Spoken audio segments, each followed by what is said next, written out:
Welcome back to my channel. In today's video, I'm taking you guys along on a story that started about 5 years ago.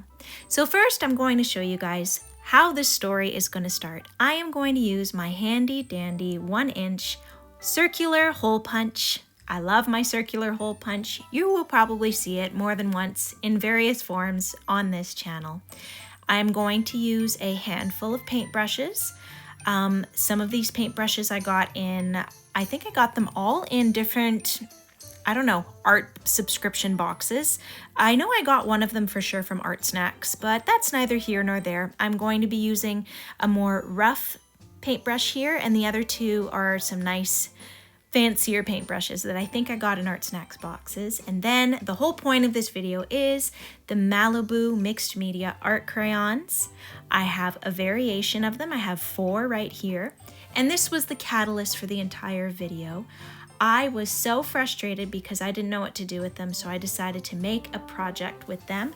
And I also have 2 Faber-Castell Gelato mixed media crayons. So basically these are all crayons that are used in the mixed media world in various ways. They're like giant water-soluble wax crayons. So I am going to be using them in this project. I really was just taking out my frustrations when I was doing this project originally, actually 4 years ago. So as you can see, all you have to do is twist these and it comes out kind of like a lip gloss or a lipstick. You can use as much of it or as little as you want. As frustrated as I initially was with these crayons, the barrel does feel really nice. These ones in particular really feel like a little lip gloss or a lip balm, if I have to be honest with you. You just simply turn the bottom like you would for a little tub of glue, and you just get to using them. So I am going to be watering down these pigments, so I will speed up the process and tell you guys what happened.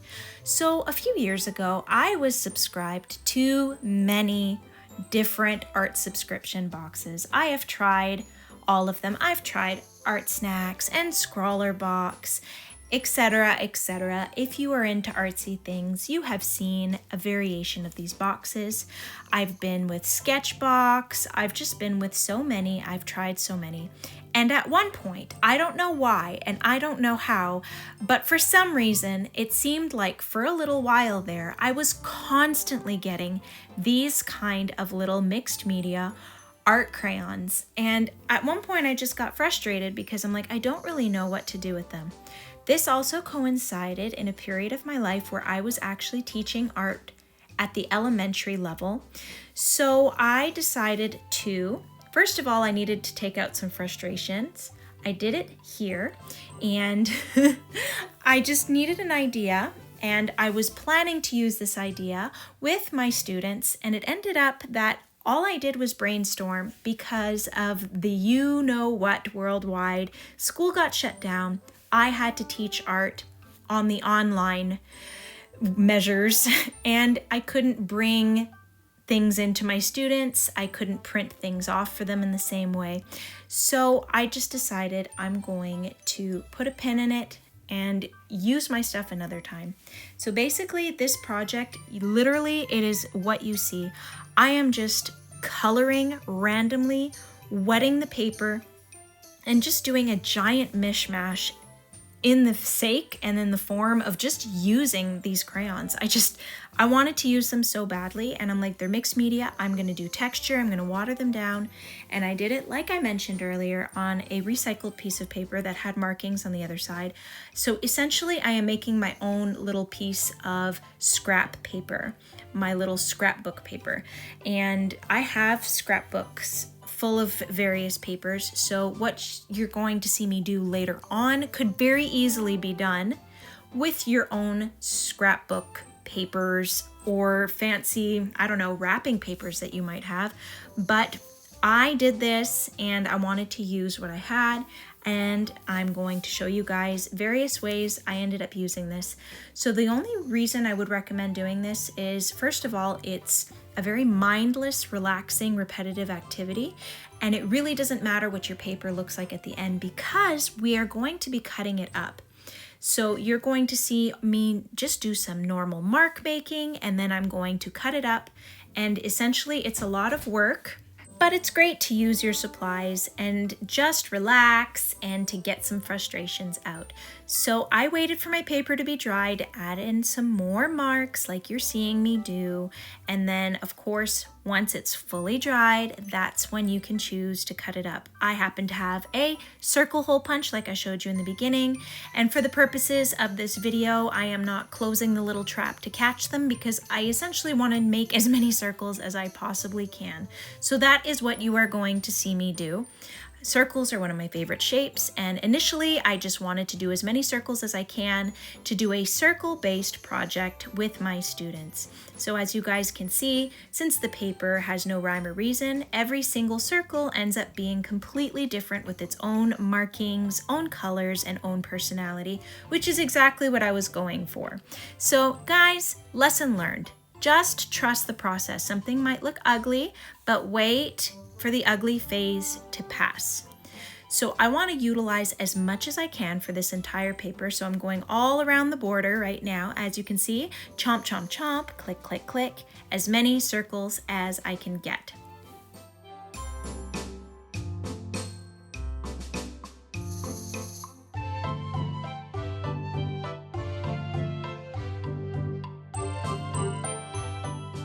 Obviously, once I got to the point I did all of the edges, I had to cut the edges off to repeat the steps that I have already done.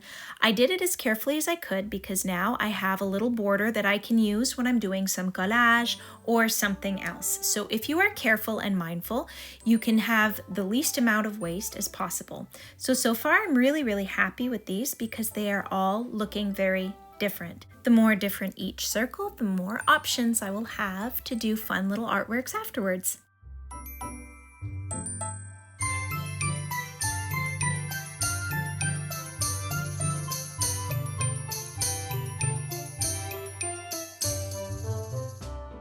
So if you have any cute or cool ideas about what I could make with these, let me know down in the comments below. Obviously, I haven't shown you guys what I've already done, so perhaps you will already have the same idea that I had, or maybe you'll give me an idea for a future video. I welcome all of your ideas. Just come say hi in the comments.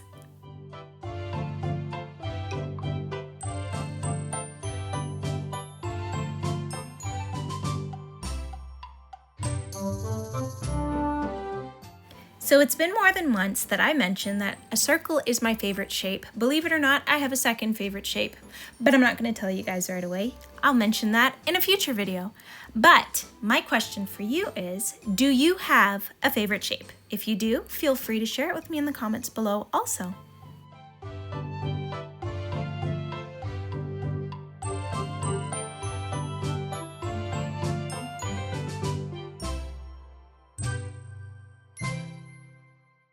All right, inevitably, I am just about to run out of paper, and I've done as much as I possibly could to utilize as much of the paper as I could.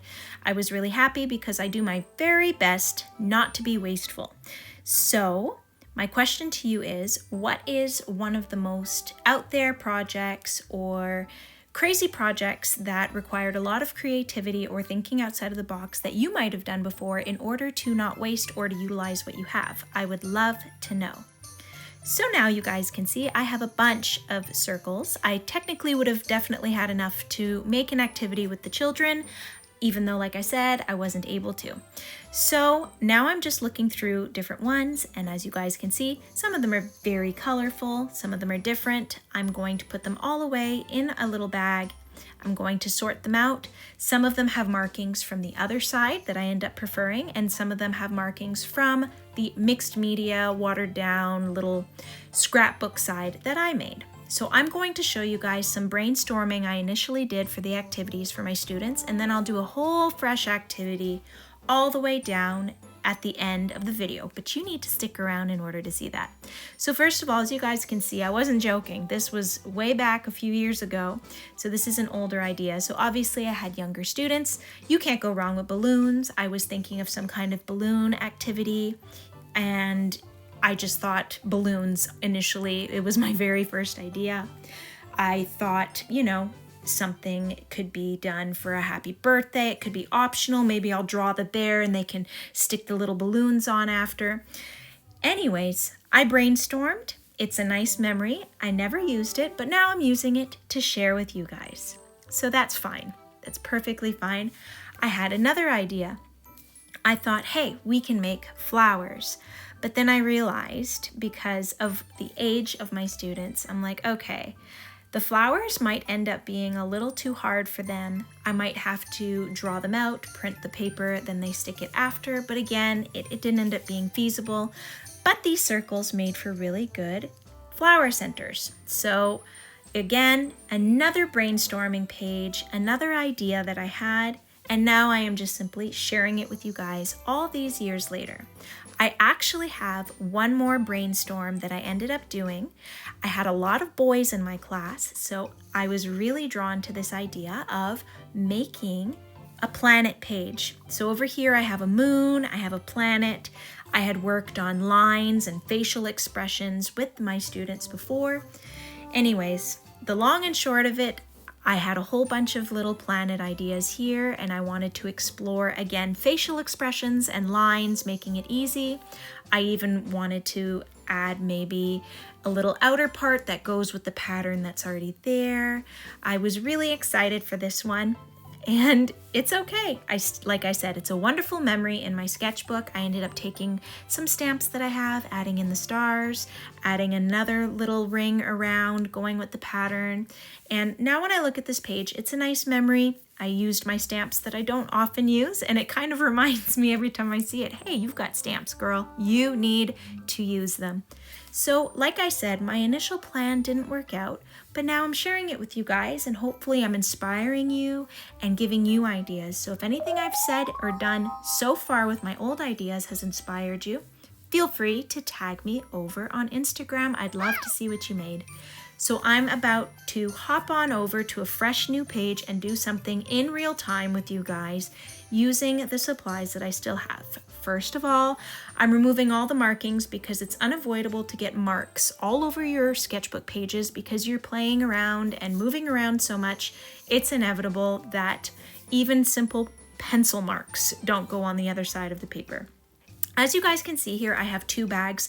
One bag has more white-based circles with a little bit of color, and then this bag tends to have the more bright, more vibrant, and busy patterns. So I think I'm gonna go with that one. I actually like some of the patterns, again, from the initial scrap paper on the other side, but I am going with the brighter ones because I have a certain idea in my mind. I'm gonna give you guys a little hint. Eric Carle. Okay, I'm not going for exactly Eric Carle, but I've always appreciated his work. It's so simple, yet so complex, and I absolutely love it. Fun fact, which is more of a confession, don't judge me, but I've been a mom for so many years, and believe it or not, I actually have bought more than one children's book because I absolutely loved the illustrations. So you guys have figured it out by now. I finally ended up choosing the exact circles I wanted. You saw me sort through them all. These were my faves. These are the ones that are going to make it in my sketchbook.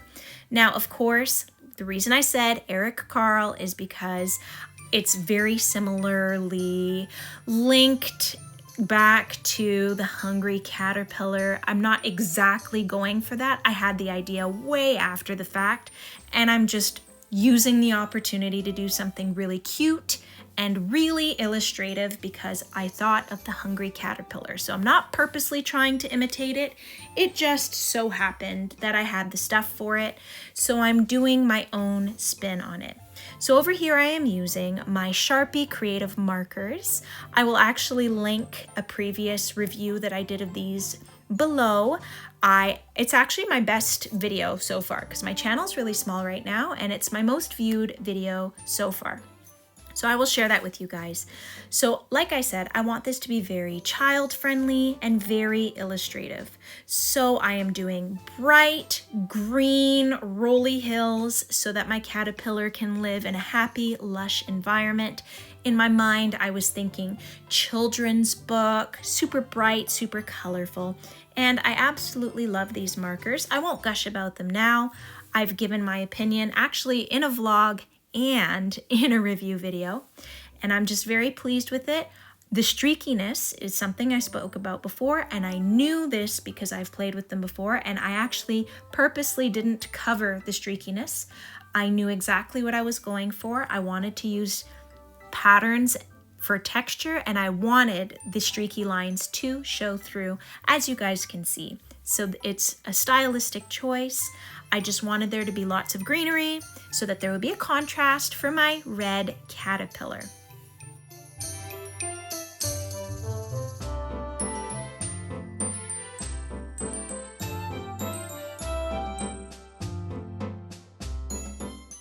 As I previously mentioned, I have taught people art in various forms and at various ages before.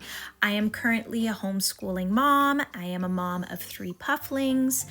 I have done all kinds of different kid-geared activities, and they can double up for adults too. So if you end up doing this activity in your sketchbook, show me. If you do it with some kids, or I don't know, some children that you're homeschooling or a preschool, if you do something from this video, I would love to see it.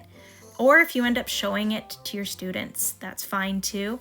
I would just love to know if this inspired anyone in any way. Obviously, like I said, I went all out by making my own paper in the sake of using my crayons, but this could be done with construction paper or scrapbook paper, depending on the age of the students or the children that you are with too. So again, if you end up doing this with children, I would absolutely love to see. And if you don't want to tag me, shoot me an inbox. And if you don't want me to share it, I won't share it. I would just love to know if it inspired you. Just going to add in some super simple flowers to add a variation of colors in the grass. If this video has inspired you in any way, please consider liking and subscribing to my channel.